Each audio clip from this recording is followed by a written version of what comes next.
পাঁঠার মাংসগুলো আমি কাঁচা পেঁয়াজ, লঙ্কা বাটা, আদা বাটা, রসুন বাটা আর কাঁচা সর্ষের তেল, জিরে, ধনে, সব টক দই দিয়ে ভালো করে মাখিয়ে নিয়েছি।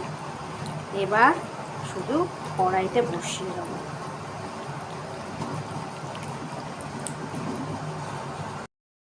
মাংসগুলো যখন অনেকটা সেদ্ধ হয়ে গেছে তখন আলু হাফ হাফ করে কেটে এরম দিয়ে দিয়েছি, যাতে আলুগুলো পুরোপুরি গলে না যায়। পাঁঠার মাংসটা আমার ভালো মতো সেদ্ধ হয়ে গেছে আর আলুগুলো মোটামুটি সেদ্ধ ভালো মতো হয়ে গেছে, গলেনি। এইভাবে তাড়াতাড়ি পাঁঠার মাংস হয়ে গেল।